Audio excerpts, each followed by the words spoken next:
સાહેબ પણ અત્યારે ભેંસ આવે તો ઓમ કર્યું ઓમ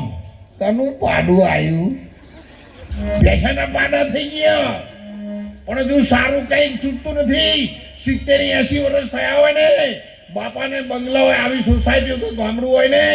તો બપોરે જમાડી અને આપણી ચોપાટમાં બેહાડી મૂક્યા હોય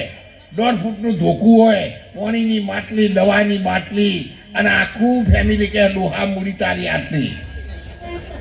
તૂટેલી ખાટલી લઈને બેસી રહ્યા હોય અને સાહેબ કૂતરું આવે ને ઘરમાં તો આ 70 વર્ષના બાપા ધોકું લઈ અને હોડ હોડ કરીને થઈને મોહનનગરની સોસાયટીના ઢોપે આ કૂતરાને કાઢી આવો હોજ પડે ને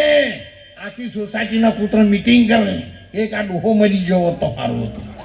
કટકો રોટલો ખાવા દેતો નહીં તો 70 વર્ષથી તમે નોકરી કરી ધંધા કર્યા વેપાર કર્યા બાપા ભેગું ના થયું અને હવે 70 વર્ષે કૂતરા આચે તો ભેગું ના થાય માટે આ માણસના જન્મને કઈ સમજી દેજો મંદિરમાં જજો બેલ વગાડજો પણ મોંથી કોક સુધારો લાવજો મંદિરમાં જવું જરૂરી છે પણ અંદર ગયા પછી આપણે ઘેર આવીને દૂધમાં પાણી ના રેડાય 500 માણસો અંબાજી પગપાળા ચાલતા હતા ત્યારે દોતા પેટ્રોલ પંપની બાજુમાં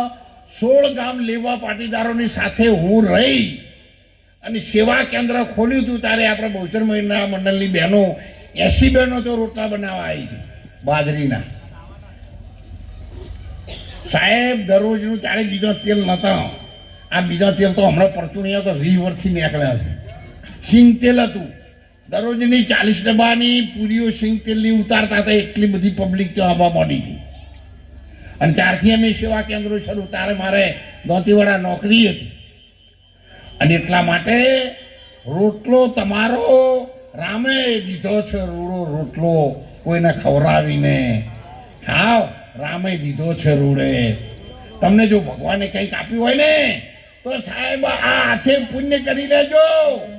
નહીતર પછી કોથળો ભલે ને જુવાર પડી છે ને કબૂતર આવ્યા છે ને પણ તમે વહુને કે દીકરાને કહેશો ને કે બેટા આ કબૂતર ઇન્નમ ફરશે ને એક વાટકો ભરીને જુવાર તો નાચ બાપા અમને ખબર છે તમે શું અમને ટકોર કરી કરો છો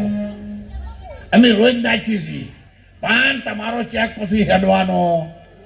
નથી એટલે તમારા હાથે જેટલું કરશો એટલું તમને મળવાનું છે કર્મનો સિદ્ધાંત છે જૈસા કર્મ કરેગા ऐसा फल देगा भगवान ए है गीता का ज्ञान ए है गीता का ज्ञान અને કદાચ એ ના મનાય તો મંદિર આગળ તમે જાઓ ને